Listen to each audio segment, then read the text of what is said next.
There. Can you sign this and pass it on so everyone else can sign it?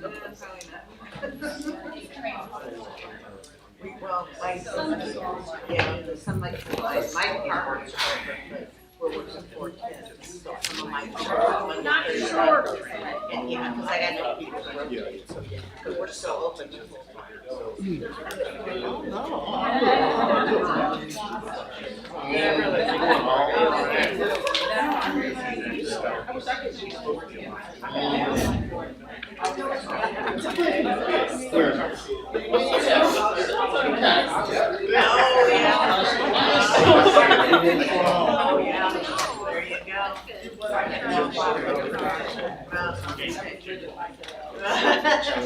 Well, keep living it. Right.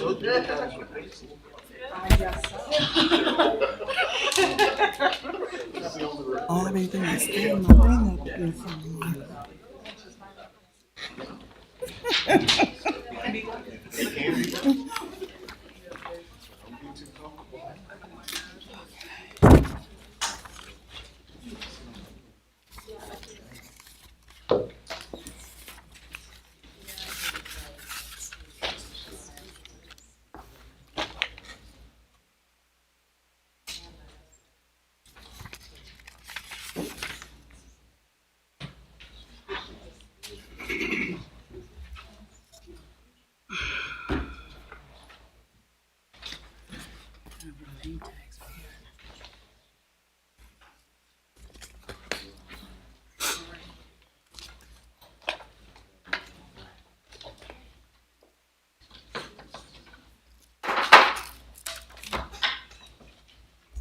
I would like to call the Peoria Public Schools Board of Education meeting for July 10th, 2023 to order. Madam Secretary, would you please call the roll? Mrs. Costick. Mr. Kloss. Here. Mrs. McConnell. Here. President Murphy. Here. Dr. Rankin. Here. Mr. Wilson. Here. Mrs. Ross. We have 7 present. Would you please stand for the Pledge of Allegiance? Pledge allegiance to the flag of the United States of America and to the republic for which it stands, one nation, under God, indivisible, with liberty and justice for all.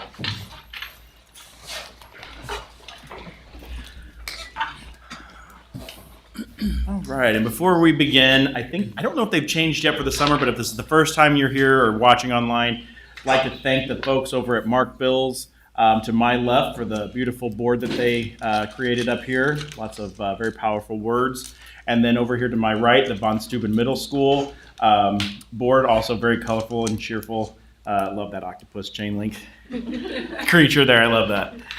All right, moving along. We'll move on. Any board members with any announcements? Mr. Klaus. New website. PPS has a new look. Head to PeoriaPublicSchools.org and check out our new website. Download the app PPS 150 to stay updated on all the amazing efforts happening across the district. And summer school and summer reading. Thank you to all the teachers and staff who made this year's summer school possible. Students had a remarkable experience with hands-on learning, guest speakers, field trips, and more. For continued summer fun, students can participate in the summer reading program at Peoria Public Library by reading the recommended 30 minutes per day. Thank you, Mr. Klaus. Mrs. McConnell. Okay, good evening, everybody. Getting ready for the new school year. Head to psd150.org/back to school to find a school supply list, handbooks, uniform colors, bell schedules, and more information for the 2023-24 school year. And then may I add, Tuesday, tomorrow, July 11th is it's one Peoria back to school. It's hosted by Pro Tem Representative Jahan Gordon Booth and Senator Dave Kaler. Tuesday, July 11th, from 12 until 5 at Glen Oak Park on Prospect. There is fun, food, games, immunizations, school physicals, uniform, just a great chance for our parents to be able to get out and to meet some of the needs of their students. Thank you. You took part of my announcement. Me too. Part of my fun announcement. I was going to share the fun news. I so- got the juice. No, it's okay. All right, Mrs. Kostick. Immunizations and physicals reminder. Reminder that immunizations and physicals are due by the first day of school, which is August the 2nd. If you have an incoming kindergarten, 6th grade, 9th grade, or 12th grade student, make sure to schedule their immunizations and physicals now. Thank you. Thank you. Mrs. Ross. Welcome back. Knoxville students will return to school next Monday, July 17th, followed by Valeska Hinton students next Wednesday, July 19th. Also, all principals, assistant principals, and school secretaries will officially return on Monday, July 17th. Thank you, Vice President Rankin.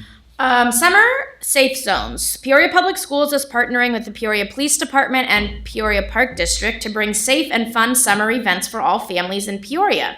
So join us on Tuesday, July 11th, which is tomorrow, at Glen Oak Park from 12 to 5. Friday, July 14th at Woodruff Career and Technical Center from 4:30 to 7:30. And Friday, July 28th at Manual High School from 4:30 to 7:30. Thank you.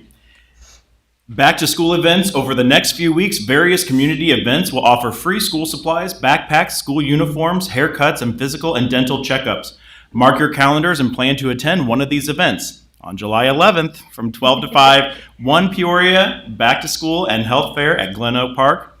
July 22nd, from 11 to 2, Product of the Projects Back to School Bash at the Mecca Center. July 29th, from 9 to 12, Backpack Peoria at the Dream Center. July 27th, from 12 to 6 p.m., Back to School Backpack Giveaway at the Tri-County Urban League. And August 12th, from 11 to 4, Back to School Festival and Community Health Fair at New Beginnings Worship Center. All right, moving on now to district presentations. We have the Great First 8 Initiative. Lindsay Bone. Good evening. Can you hear me okay? Yeah. Yes, we can. Thank you. Okay, perfect. Good evening, President Murphy, Vice President Ranking, Dr. Karat, and members of the board. I'm excited to be able to join you, even virtually tonight, to present a little overview of a kind of a pilot program that we are implementing here in Peoria Public Schools for 3 of our kindergarten groups in 3 different schools. So what is this, the Great First 8?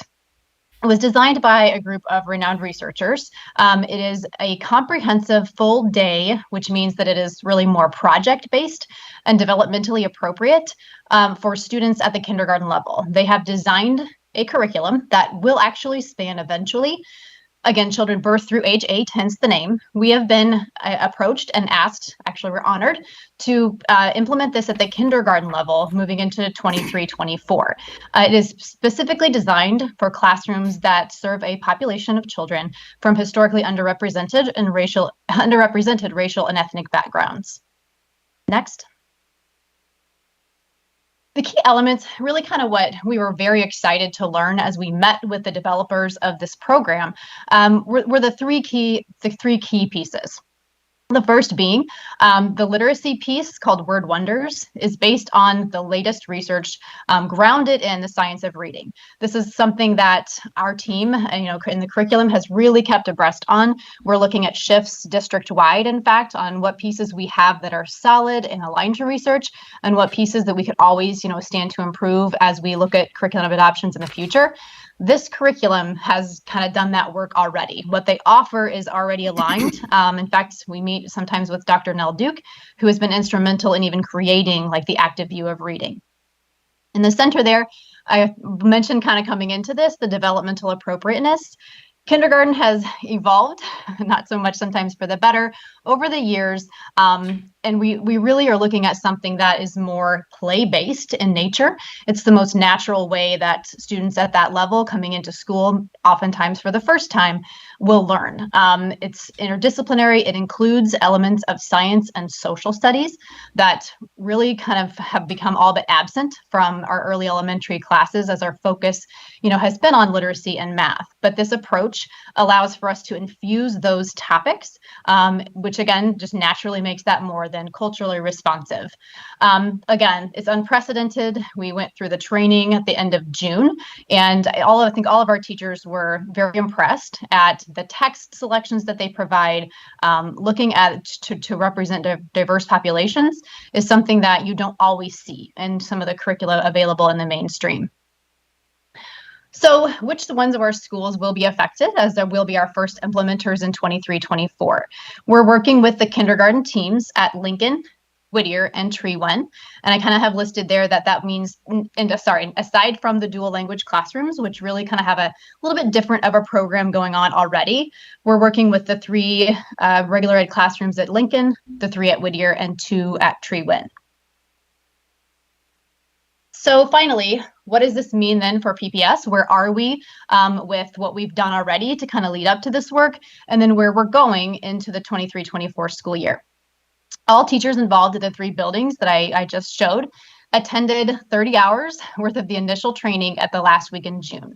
Also, we plan to bring on a trainer, coach, contractor to be a regular support who can observe in classrooms, mentor, lead PLCs, because this is a difference in what our teachers are used to doing. They right now navigate several different programs for literacy and math, some online, and this is an all-day comprehensive. A lot of materials are involved, so we wanted to make sure that they had this ongoing support as they implement this. We've been in collaboration with all of the teachers. Again, I've met with them several times. I got a chance to spend a full week with them at the end of June.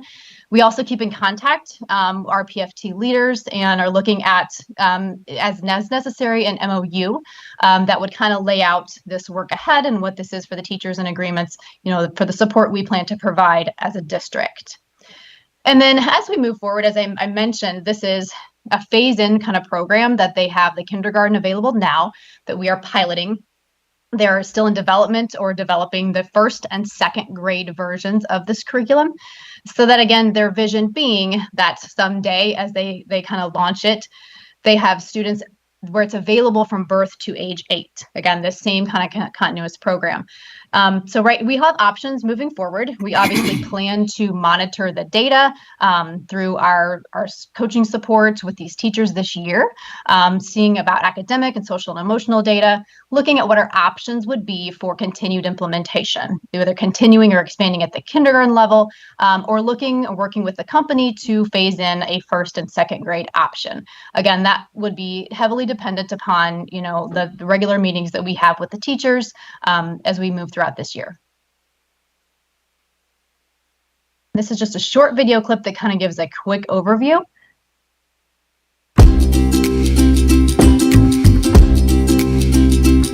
What if? What if children's education from birth through age 8 was carefully designed so that each year built upon the previous one? What if the latest and best research informed every decision made in constructing a curriculum? What if a curriculum paid unprecedented attention to social studies, science, and engineering beginning in infancy? What if children saw themselves in the authors, illustrators, characters, and historical figures they learn about? What if a curriculum systematically fostered a disposition to elevate diversity rather than to fear or ridicule it? What if a curriculum encouraged children to bring their brilliance and energy to bear in making the world a better place? Art has a way of changing the world and making somebody's day special. It kind of got me into my passion again. The babies are definitely more engaged. I like how everything kind of relates to one another. I felt like everything was very cohesive. We have more science and social studies content. One of the benefits has been seeing kids really grow into an understanding of their own identities and the world and the environment around them.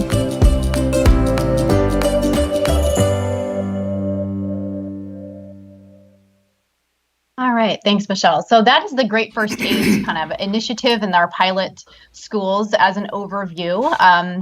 I'm happy to answer any questions if anybody has any. Thank you, Mrs. Bohm, for that presentation. Do any board members? Yes, Mrs. Costick. I have a couple questions. Okay, the program is going to be for 3 schools. I guess I have an issue when we're talking about a program that is only geared toward a certain segment of society, which we're talking about children that are underprivileged and I can't remember all the other things, but it seems to me that a curriculum of this type should be offered to all kindergarten children instead of just a certain group that meet a certain criteria. My second question is that the pilot program, it's for the school year 23-24, and then at that time, do we take a look at it and see whether we will vote on it for another year, for a year, or whatever the program is going to be, a 3-year contract, okay? And then how is the data going to be compiled for the pilot program to see whether or not it is a success? And if it's meeting the goals that it's established to meet? Those are my questions. Great questions. Yeah, for sure. I can just kind of answer those in order that they were presented. It is a curriculum, and you're exactly right. It is not per se geared only for children from underrepresented backgrounds, but that it is probably the most culturally responsive and sustaining, meaning kind of in that video that our students, in Peoria Public Schools and all over will see themselves in the authors of the text, in the characters. Again, that's not just to be delivered to students of underrepresented, it's to all. But they wanted to reach out initially to pilot it in schools that had populations with, majority of those students, if that kind of clears that up. As far as the 3-year contract, they asked us, it's called a Vanguard Group agreement with the developers. They've asked us to pilot this for 3 years because really, if you do something for a year, you can't really definitively tell if it's working or not working. You have to give some things time, especially as you go through implementation phases, and something being new takes a little time. So this is like a 3-year they've asked us to put into kindergarten. But again, being new, we need to look at our data, that being both the academic, quantifiable data, and also the qualitative perception data of our teachers, a lot of other factors for us to determine the effectiveness of the program, as opposed to the other, there are typical programs we have in place for literacy and math, as we kind of piecemeal those things for a kindergarten day. We plan on we're keeping like the NWA assessment so that we have that comparative measure of academics for these kindergarten students and all of our others in the district. We have, we'll keep a lot of our assessment pieces in place, but also regularly work with teachers. The teachers at these buildings, for the most part, are veteran teachers. They've implemented several things throughout a career. And so, their perspective on how this is going will be certainly valuable to us. Ms. Costick had one question about the data. Did you answer that one, the portal, Ms. B? We are keeping, we've talked about data pieces that we are keeping consistent, like the NWA data. We'll still have to administer the state required kids assessment for these students. That as far as giving the data to the company, they have not. I meet with them at the end of July to talk about, as a pilot, what data they are going to be collecting. I do know that nothing they ask us for would be required to be student identifiable. It would be interesting though to see that pilot group versus the other group and how they fare. So that would be interesting to see based on your question. Yes, ma'am. The 3. Mm-hmm. Will it be expanded after 2024 since it's a 3-year pilot program? We've talked about that. Ms. Costick is asking about expansion. I know we talked about the 3 years. Can you respond to that as well? Thanks. We did. We basically had the option to expand beyond that 3 years. as I said, I've asked, I'm, kind of anxious to see, and I mentioned to them, for us to make a determination that we are going to expand after our, initial 3-year agreement, depends on several things. We would like to see, first of all, the curriculum. That's, I've seen it for kindergarten, obviously. First grade is still in development, is supposed to be ready in January. Second grade should be ready in January of 25. So they are phasing it in as well. And so again, as a district, I've been very clear with the organizers that, we have to look at a lot of factors before we would agree to expand. I'm excited at the prospects, and I think that we are open to, again, depending on what the incurred cost would be down the road, we are certainly open to looking at expansion if it is found to be successful. So it's a 3-year pilot program, and yes, students will enter at kindergarten, and once they go to first grade, there's no continuation of it. Is that? We do have that option, actually, to phase in a first grade, not in 23-24, but 24-25. So what I'm saying, at a first grade level, is there a different program being offered? I guess is what I'm asking. If they enter it in kindergarten and they go to the first grade, is it just that type of a curriculum? Does it follow them to the first grade, or does it just stop in the kindergarten? So all they learn is what they learn in kindergarten for this particular curriculum. They are hopeful that we will adopt as a first grade for this cohort of kindergartners. As I said, the company would like for us to then phase in first grade and then second grade. And I completely understand what you're saying. That makes a lot of sense, right? Like they want to look at a cohort of students. But like I said, Dr. Crott and I have talked, and we've been very clear that, when something is a pilot, we don't want to blindly commit to something where I haven't seen the curriculum. But we are certainly open to that, as I think that's where you'll see the most effectiveness. If students can continue with this, interdisciplinary project-based curriculum for the 3 years as they phase it in. Mrs. Ross, do you have a question? How long has this company been in business?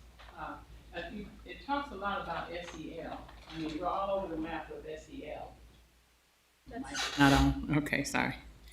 How long has this company been in business and doing this? And we're talking about, is that $347,000 for each year of the 3 years? Or is it 300? You're looking at something different. This is Dr. Bond's presentation. It's coming up. This is a free, for the most part, it's free. The curriculum is free. Oh, yes. Grade first. Okay, I am looking at this. Vice President Ryan. Okay, so how long has the company been in business? Grade first 8, because I haven't heard of it before. No, and you are exactly right. It is a new, and again, it's not so much that it's researchers kind of in the different realms of best practice, as I said. Like they have some experts in developmental appropriate, like early childhood education, working on that piece. They have, those who are looking at ways to bring in more culturally sustaining pieces for curriculum everywhere, working on one piece for them. And then kind of the main organizer is Dr. Nell Duke, who is heavy in the science of reading at the University of Michigan. As a company, as a pilot of this curriculum, they did a very much out of the gate pilot year before. It was kind of during COVID and it stalled them a bit. So 2020, they kind of brought in the ideas and they put it in place. But again, you're kind of limited in something like this during COVID. And so they did have pilot groups in Michigan and New York, put it in place last year. And we were able to actually talk to some of the teachers who did that. So it is very new. It is a pilot, again, but that also speaks to our transparency with the company that we are excited at the prospects, that the pieces are very much evidence aligned, but we need to put it in place and compare it to the data that we already have in place with our students to determine if it's something that we would continue with. Okay, so I guess I'm saying, what data are you using? I mean, what made you choose? Was there a committee? What made you choose this to pilot along with everything else? You said you had teachers involved, and I have, teachers have talked about having not being able to really teach because of all of the extra programs. And over the years, we've had plenty of extra programs that were supposed to do miraculous things. And so at the kindergarten level, we have Waterford, and we were supposed to be starting BH 365 at the kindergarten level. I'm not sure, how do we build in all of these programs and still give the teachers an opportunity to teach? Great question. Honestly, the Great First Aid curriculum, because it is comprehensive and all day curriculum, our teachers then, we would never put this on them without taking things off of their plates. And when we certainly have, they're not expected to also ensure that students have Waterford minutes and all of the other pieces. They're not working with Journeys, the iReady curriculum. Great First Aid provides all of the necessary standards and pieces in both literacy and math, but with a heavier project-based and social studies and science lens. So we are not adding to the plates of the teachers at Lincoln, Trewin, and Whittier. We have taken away the other pieces so that they can focus just on this full day curriculum. So I'm sorry to interrupt you. You have taken away some of those other pieces that we've already paid for. And so what do we do with those licenses that we've taken away? What do we do with those licenses that we paid for? Is that going to different other schools, or I'm just, I honestly can't speak to the adjustments in the Waterford licenses. I'm trying to think. I think that's the only license issue we would have had for kindergarten that they use. But we've accounted for that in knowing that we're not uploading those students to those programs this year. I speak because over the years, we keep purchasing programs and we don't train our teachers on, a prime example is as we go back to Read 180 and things like that. We purchase all these programs, but we don't give teachers time to really get acclimated and get trained in these things, and then we change to something else, and we're losing so much money, in my opinion, when we jump from one thing to the next.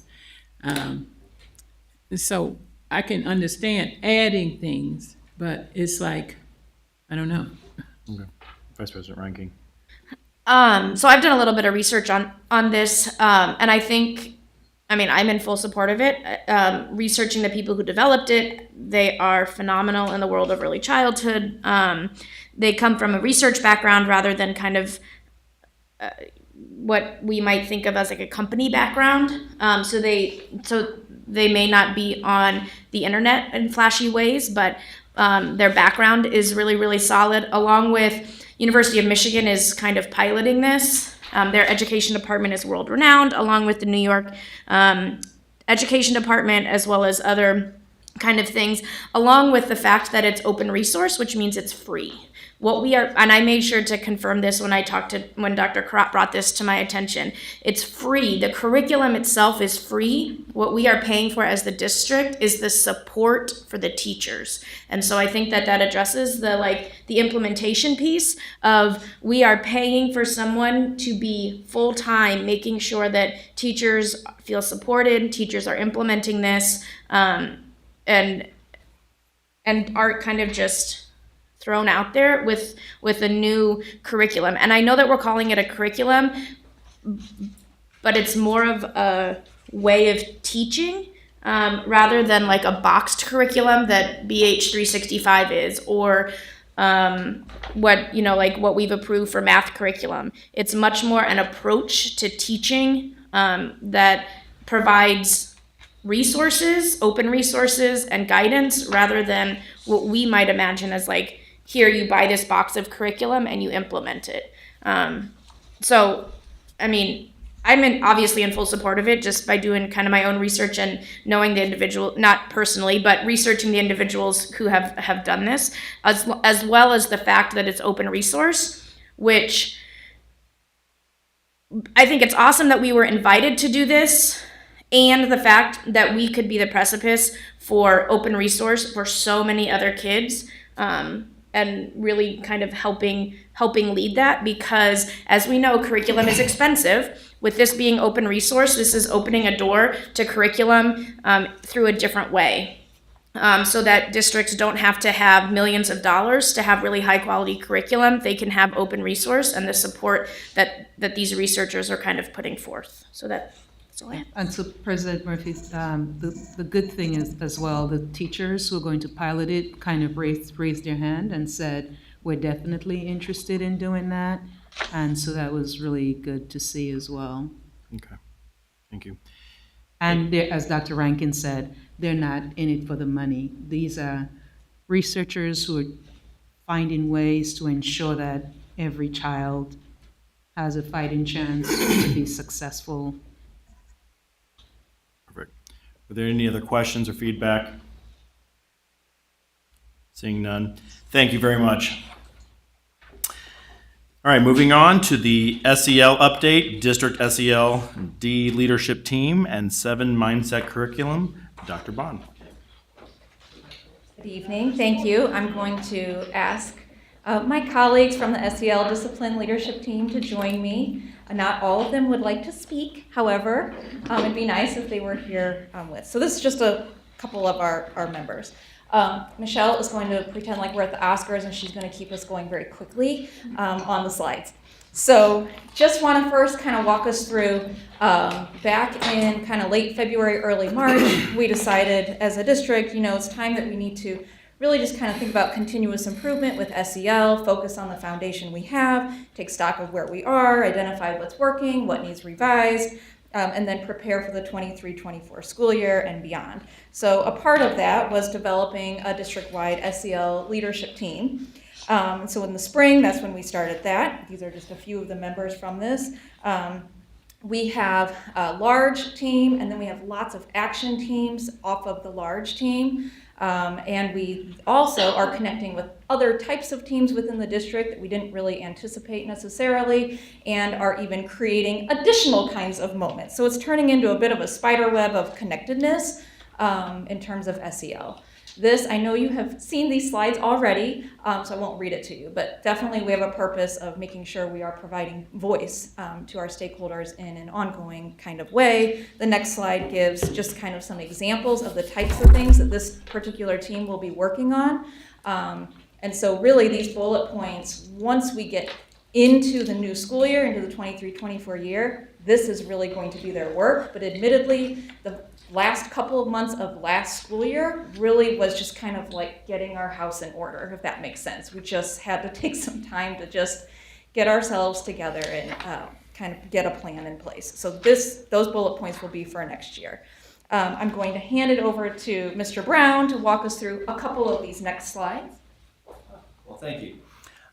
Just quickly, many of you have probably seen this graphic before. It's well known. It's the Castle 5. It's a framework that shows at a glance what is meant by social emotional learning. It can be applied at developmental stages from childhood to adult and across cultural contexts. Many school districts around the country and around the world really use the Castle 5 to establish preschool and high school learning standards that articulate what students should know and be able to do to achieve academic success, along with school, civic engagement, health and wellness, and really to just enjoy successful careers and lead fulfilling lives. These are the elements that kind of contribute to that.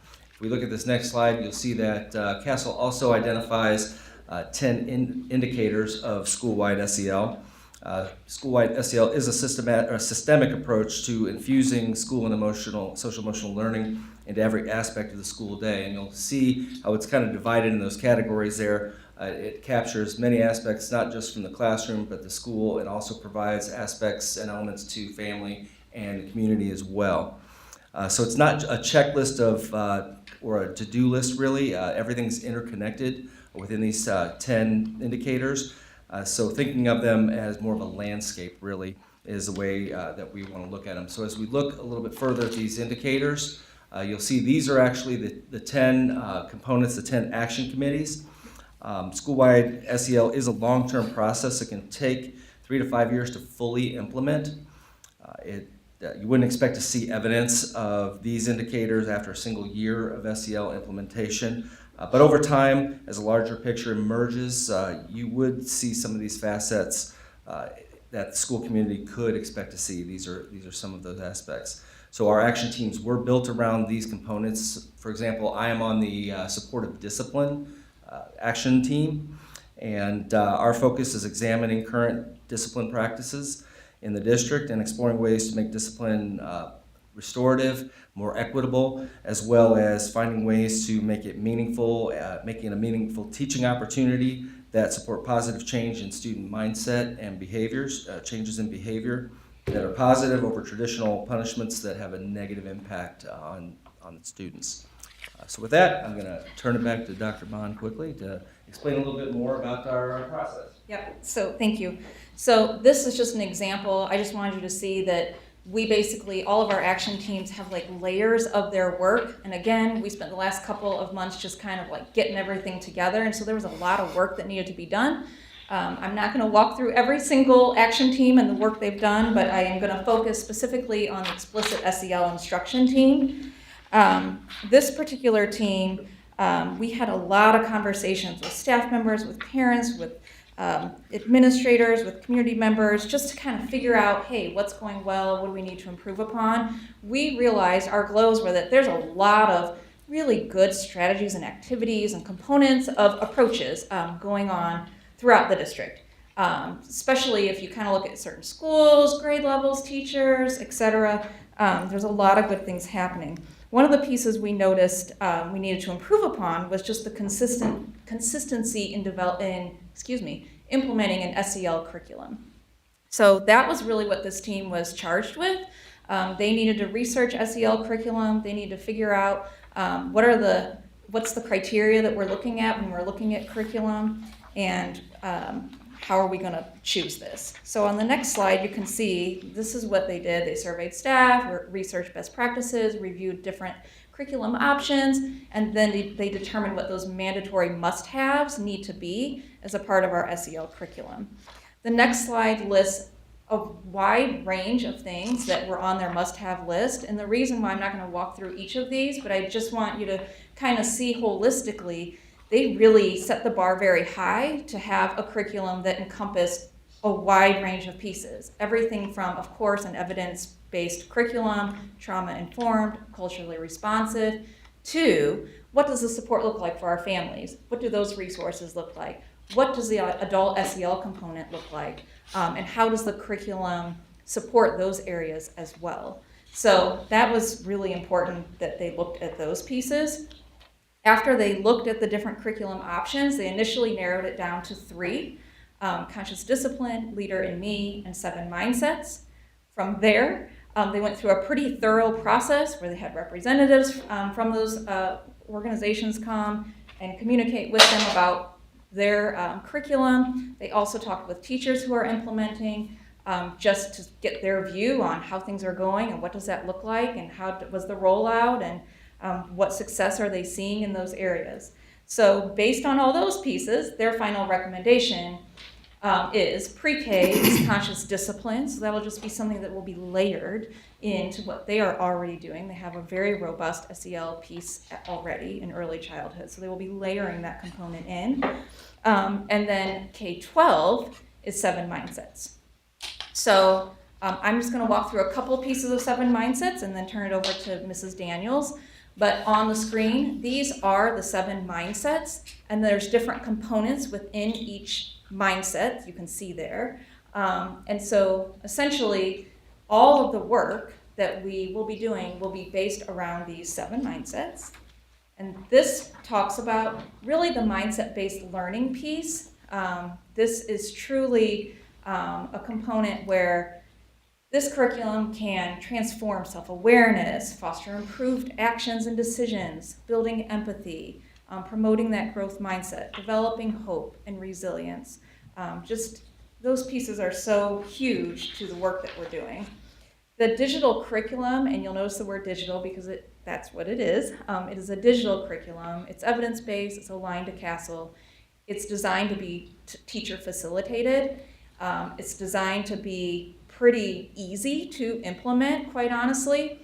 And the lessons are connected to all of those must-haves that were on that other slide. This curriculum is connected. I do think it checks every point on there. So this list kind of gives you some additional pieces of that. It is also fully in Spanish as well. It's supportive of students with special needs.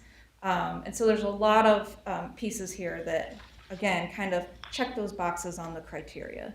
So with that, I will hand it over to Mrs. Daniels to share a little bit more. Good evening, everyone. So when we went to look at 7 Mindset in action, one thing that stood out is that it can be a part of the morning meetings and announcements that we already have implemented with the resources that we use with responsive classrooms. And our staff, respecting their times, and our teaching staff, it is very easy for them to use the technology that is in every one of our buildings with the smart boards by having digital lessons available for them. It's very interactive with our students. Our students are a part of the discussion that is taking place where it connects them with their teachers, where they can have the conversation about the 7 mindsets. And with the 7 mindsets, it's great that it goes from K to 12, being a K-8 building. It's very important that it can be school-wide, where we can connect it. And then also the tools that they gain, they take that into their high school. With the things that are taking place in our city and in our communities, is helping our students become accountable and think before they act. And one thing that we saw with the discussions and the videos that are given to our students, a part of the curriculum, it is geared towards each grade level. So the students will be able to understand that these videos and the discussions that they're having are relevant to them in the situations that are taking place.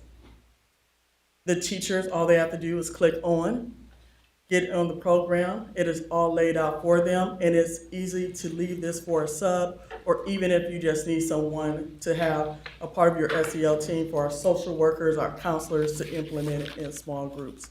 It also touched base with our families because we can have family nights that are geared towards the 7 mindsets, and also open the door for our families to come in to be a part of that giving back to the community and giving back to our schools.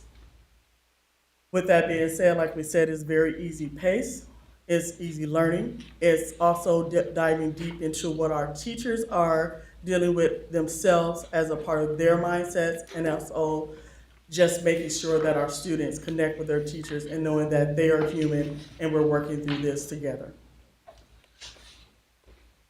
One thing I'll say quickly is that Ms. Daniels and a couple of other principals were interested in 7 Mindset before this committee, before the district-wide SEL committee was even developed. So it was kind of nice that you were able to, once they selected it, say, hey, I did visit, I've done some research.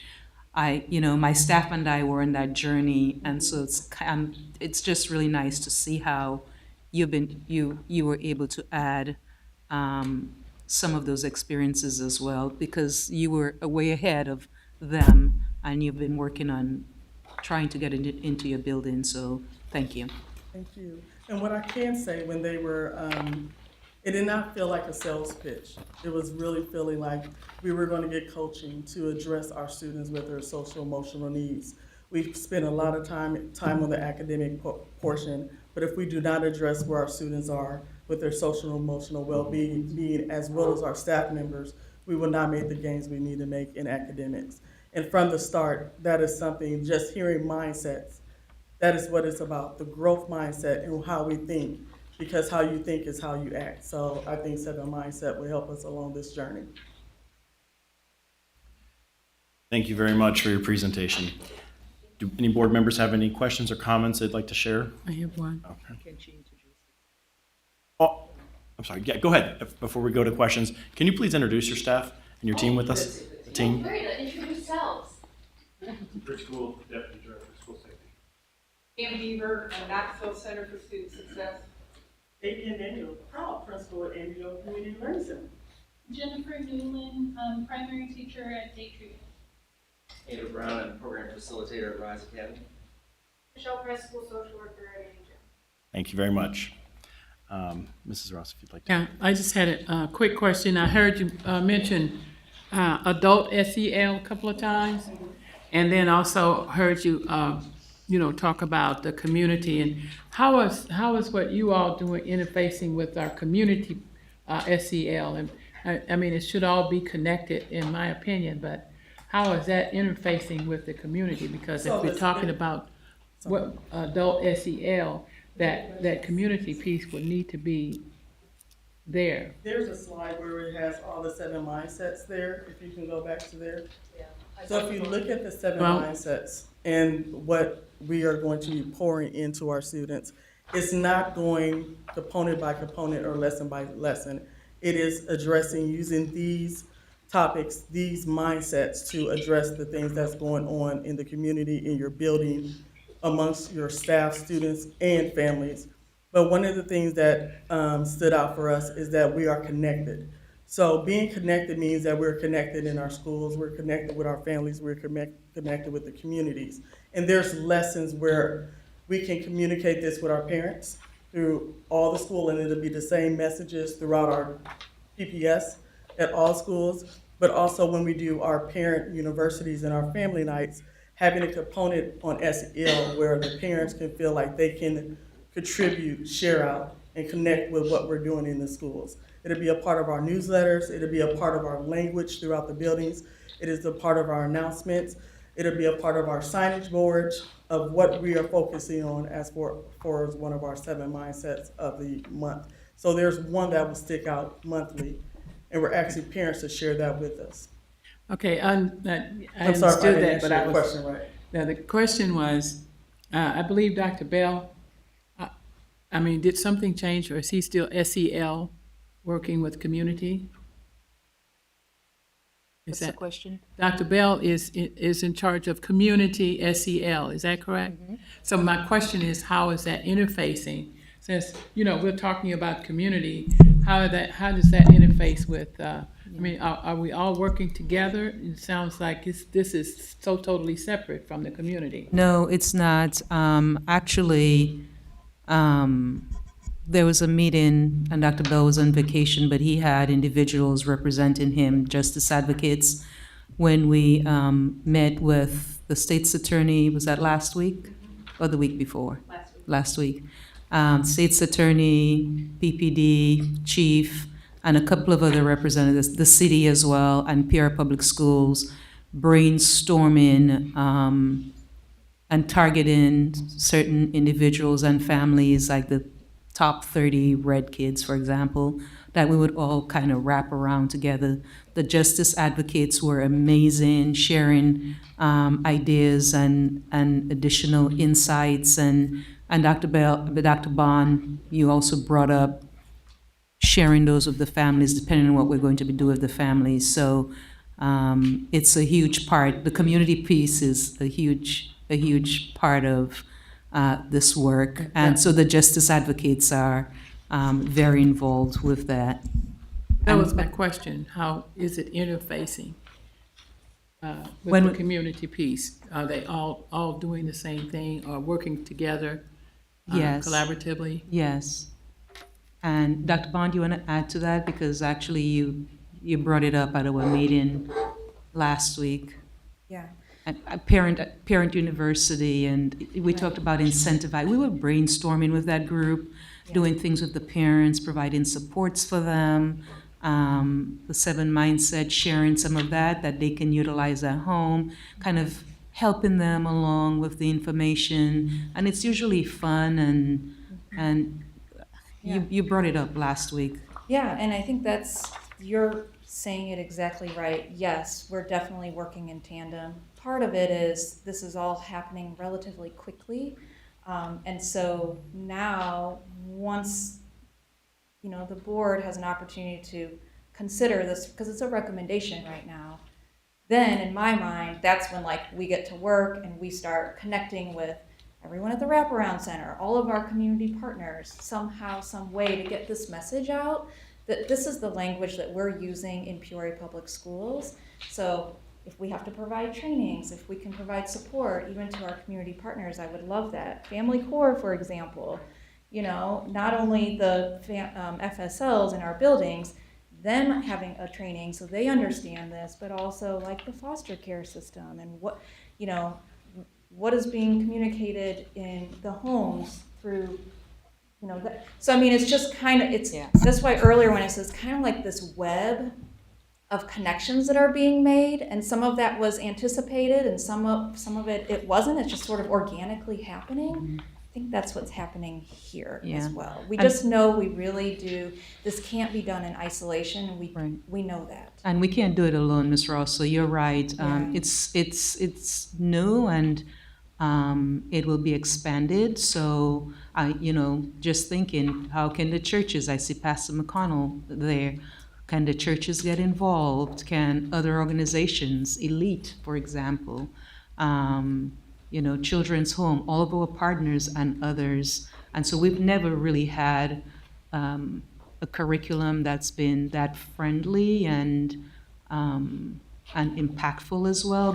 And the board may have some ideas in terms of who else can be exposed once we get there. But we did bring it up to that group with police chief and the state's attorney, city of Peoria, and a couple of other individuals.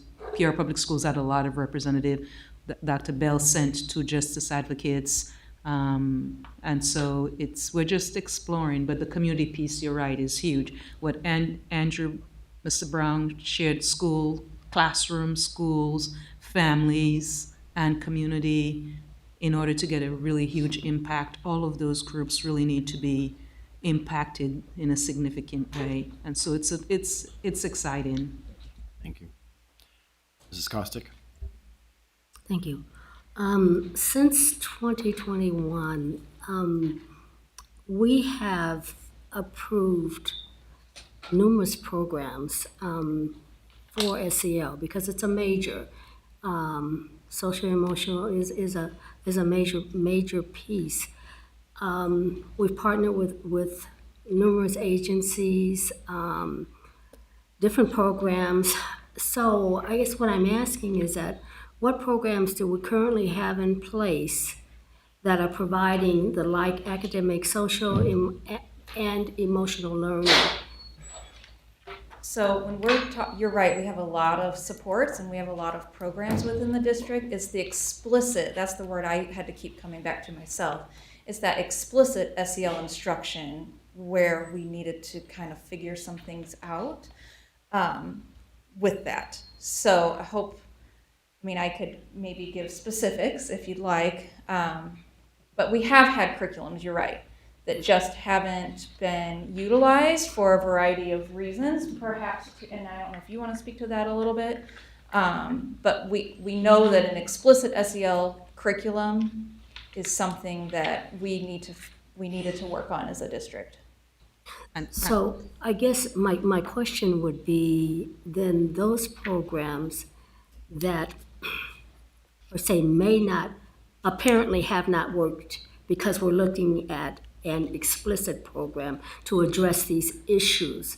And these are programs that we've approved and been financially responsible for. So what happens? Do these just go by the wayside in place of this program if it is accepted? So there are some curriculum pieces like second step, zones of regulation, things of that nature that we will continue to keep on, particularly for tier 2 instructional groups and probably tier 3 as well. So those pieces will still be there that we will utilize. Other types of programs that we use that aren't necessarily explicit SEL instruction definitely still is a foundation that we don't want to mess with at all. We don't want to rock the boat on that because those pieces are really important for the work. But this explicit SEL piece is definitely something we're looking forward to for the whole district, to have that common language all the way from kindergarten through high school. So it's a tier 1 approach Yes. for everybody. Yes. Mm-hmm. Yes. Yeah. Okay. So I don't know if that's answering your question. I can try again if you'd like. Anyone else have any other questions or comments? Well, I was going to ask this question before when I had the wrong program. Sure, go ahead. $347,000. Yes. Is that a per year program? That is 1 year. And that is the curriculum, it's the training, it's ongoing coaching also, the platform itself. So it's a whole component. So next year, I'm not exactly sure what that will look like, but the idea would be if we sort of invest and put all of these supports in right now. You know, would we need quite as much coaching next year? Maybe, but maybe not. So it's a bit of a comprehensive look. It also includes all the adult SEL components on there as well as part of the curriculum. Thank you. Anybody else? I just had one question for you. Along up here on the slides, it mentioned that it was a digital option. When you guys were exploring this, did you notice that there were any kind of issues, maybe like links not working or outdated information maybe that didn't quite seem right or take you to the wrong landing pages or things like that? I'm just curious, was it all pretty accurate and up to date?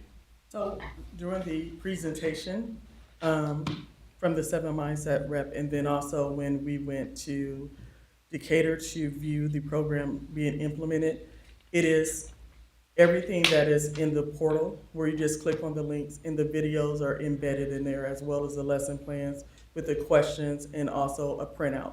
So just say if the internet went out in the district and the video was not available, there are literature that you can pull in the place of that, so a story that you can read with that, but it still have the questions for our staff. But everything is embedded within that portal for that lesson. Okay. And would this be a service with the digital platform that parents could utilize from home as well as from the school, within the school, or is there any kind of a piece that they can utilize at home? So if the parents, if the schools uploaded the link for that video with the discussion questions, absolutely. Okay, because I know just from visiting our website, and it's a little, you got to navigate a little bit to get to the SEL, but it's outlined as the SEL thing. You click on it, there's tons of resources in there, and I hope that we are letting parents know it, because I think sometimes as a parent, you're kind of like, well, I don't know, is this service offered, or where do I go for this service, or is this a service for this department even, you know, if we remind families that they can go to our website and see that, and then if we are uploading those so that they can show those videos at home, because it can't just stop at school. It has to be implemented, you know, it will be most effective if it's implemented at home and at school. So if we can do that. For what I see as a principal is actually as part of my newsletter, expressing what the 7 Mindset is for the month or for the week and sharing the link for the lesson. That way they can have those discussions at home. There's also, that ties in with our curriculum, journaling for our students, just to have an opportunity to journal what they're thinking, a part of that discussion question. And for the younger students, it was actually, there was little chants and songs that addressed their social and emotional, how they can feel and how to react. And then they were able to draw out a picture to show what they have learned for that. So it embeds the writing to give our students the opportunity to write out their thoughts and then be able to share with others if they felt like sharing. I know the one classroom I went in with Mrs. Press, one of the students was sitting to the side. He had a little stuffed animal. He would not answer one question, but you saw him nod in his head and shaking no. And he got a book out and started pointing to the one. And she's like, yes, that connected to the story I read with you last week about the 7 Mindset. He did that, but he would not say a word. He just sat off to the side, did not want to participate in the group, but he was still engaged. And I'm like, I saw some of my students in the classrooms, like, that would reach that student. He still would be engaged in this lesson. Sure. Awesome, thank you, I appreciate that. And those little chants, they do remember those. I have a 4-year-old at Valeska Hinton. He sings to me, secrets are no fun, secrets hurt someone. Those little chants he remembers. If we're like, well, we can't tell you right now, he remembers those things, so those are important. Thank you. You're welcome. Yeah. I just want to personally thank you for not giving up and seeking viable options, because education and family lifestyles are different and they're ever changing.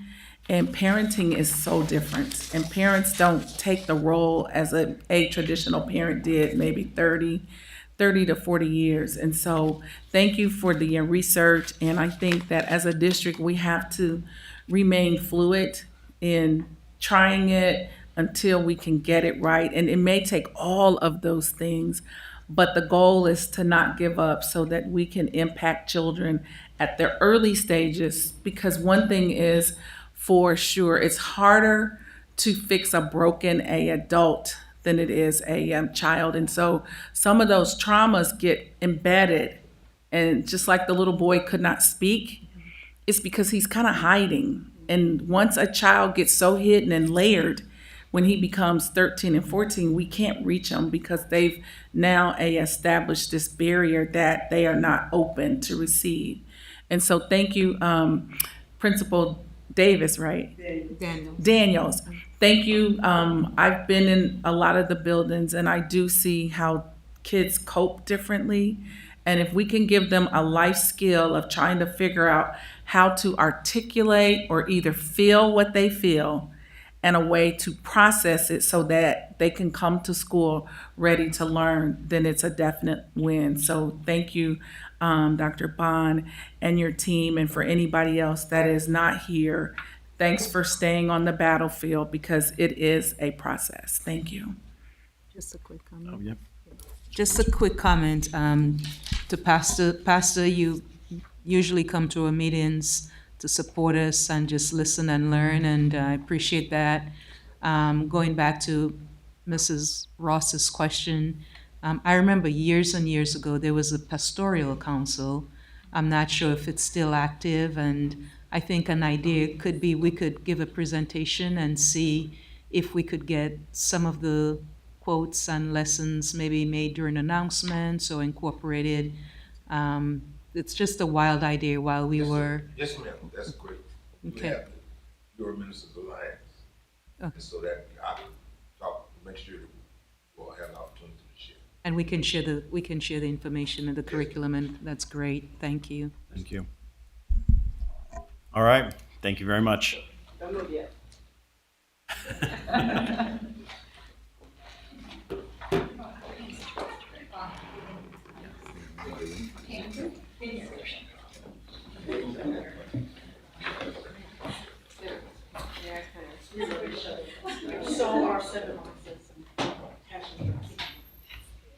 Tammy, were there any cards turned in?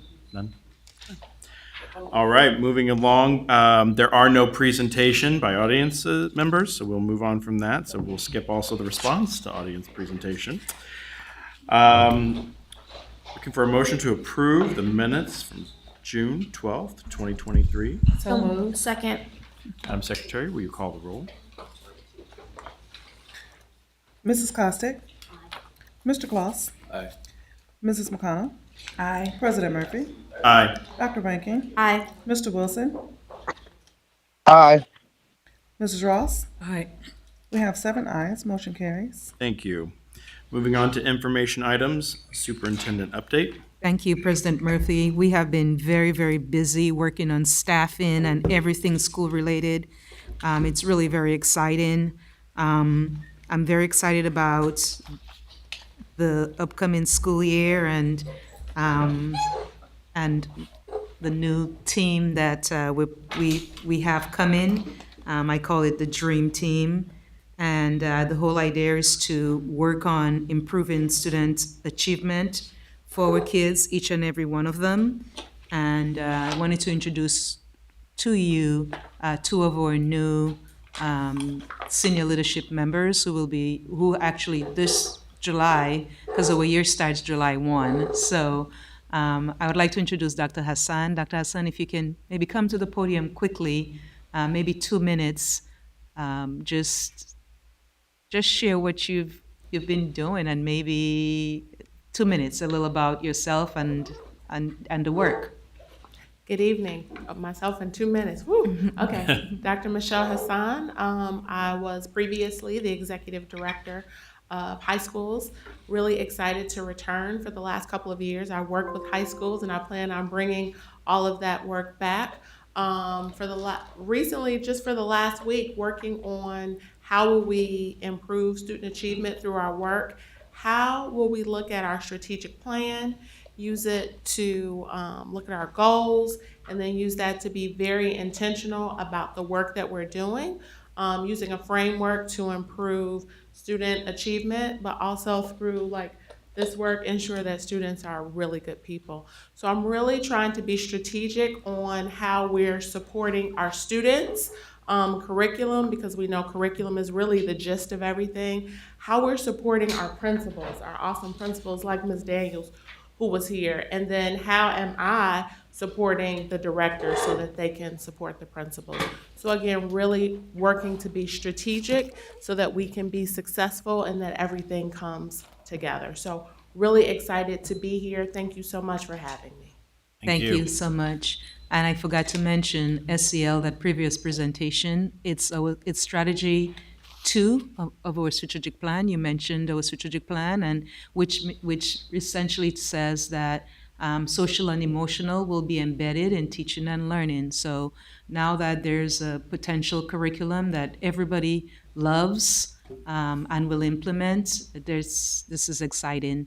So the next individual quickly is, thank you so much, Dr. Hassan, awesome, is Miss Brooks, and she is the executive director of middle school. So just a quick intro. Welcome.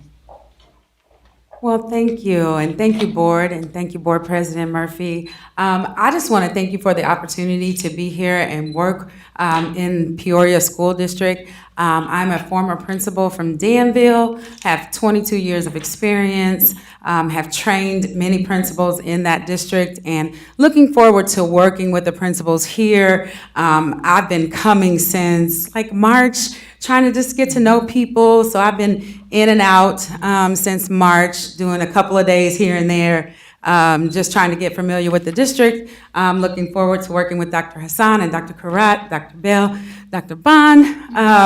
Just looking forward to working with all those people. Looking forward to trying to move some of our schools from up to comprehensive,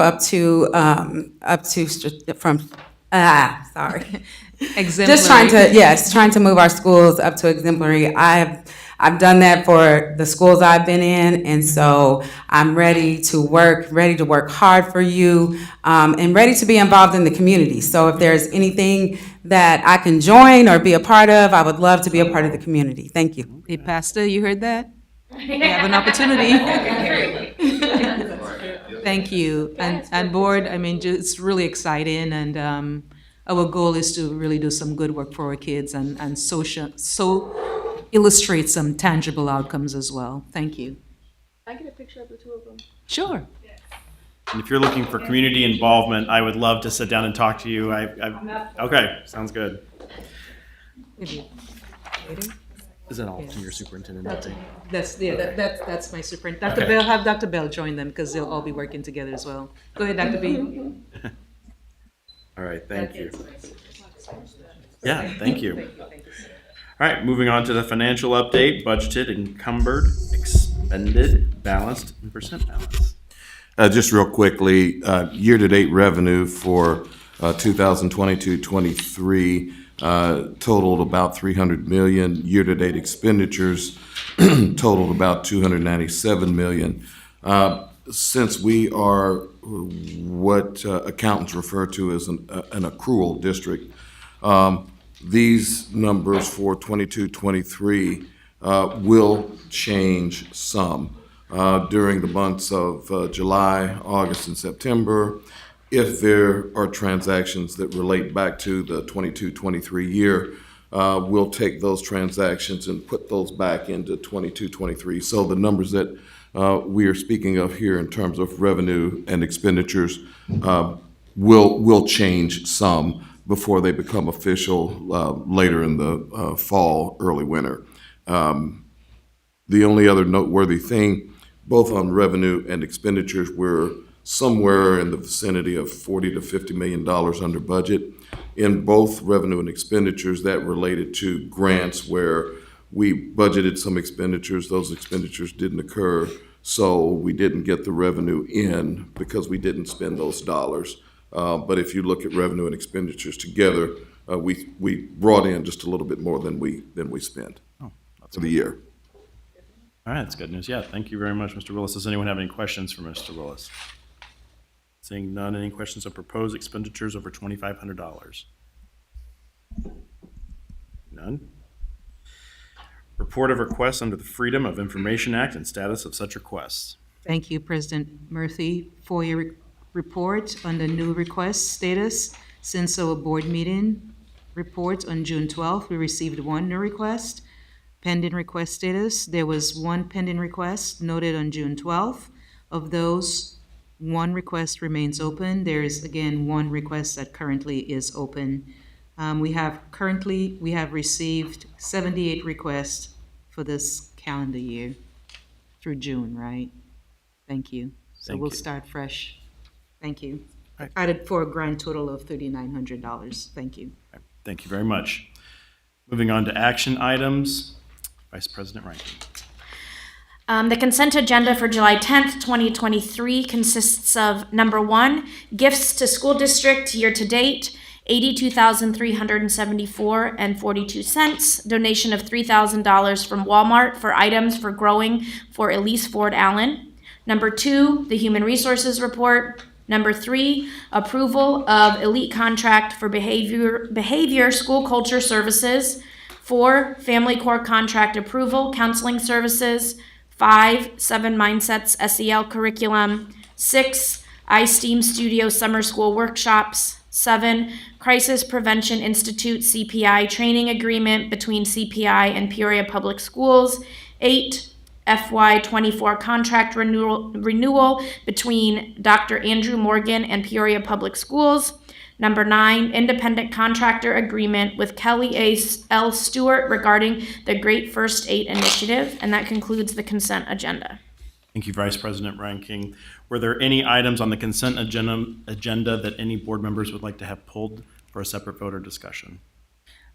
Number 9, just the amount. It just says contract, but it doesn't tell us what the cost is. Okay. Do we want to have that one pulled? And do we have that information? Yeah.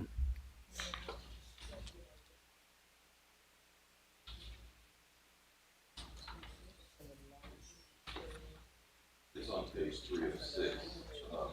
In the background material, $325 a day. 400 days. The board packet. Oh, okay. A day. $25. Oh, 300. Okay. There's 400 days. Or 100 days. Okay. No, 100. 100 days. Or 100 days. Okay, thank you. So we don't have to. Okay. All right. Seeing none, Madam Secretary, would you please take the roll? Oh, can I get a motion? Second. Madam Secretary, recall roll. Mrs. Costick? Aye. Mr. Claus? Aye. Mrs. McConnell? Aye. President Murphy? Aye. Dr. Rankin? Aye. Mr. Wilson? Aye. Mrs. Ross? We have 7 ayes. Motion carries. Thank you. Seeing none under deliberation agenda, presentation and suggestions by board members. Yeah, President Murphy, Yes. if I can I kind of share an initiative that I'm working with? Yes, go ahead. Awesome. So I wanted to introduce an initiative that I'm working on as a member of the Board of Education and the Yanni Collective. This initiative will include key partners such as the Riverfront Museum, Art Inc., Dig'em, Product of the Project, Peoria Art Guild, Peoria Black Guild of Artists, and Councilman Andre Allen. This initiative will be the sequel to the Mind Over Matter event by the Yanni Collective. Our goal is to place positive imagery and words of affirmation inside all of the student restrooms in our high schools. We will gather quotes and ideas from community leaders, teachers, parents, and other students and beautify our high school restrooms. It is my hope that these inspirational quotes will provide students with wisdom and any needed inspiration. This initiative will begin with the first phase at Manual High School and then proceed with the other high schools. Our goal is to have the first phase completed in time for the school year. All funds will be raised by the earlier mentioned partners and will require no funding from Peoria Public Schools. I simply ask for support from my fellow board members for this initiative and for a quote that has changed your life so that it can be shared with our students. Appreciate it, President Murphy. Thank you, Mr. Wilson. All right. Were there any other presentations or presentations or suggestion by board members? Seeing none, I do not believe we have any reports yet, but all of our committees have been assigned a board member. So is there anything else on that? All right, can I get a motion to adjourn? So moved.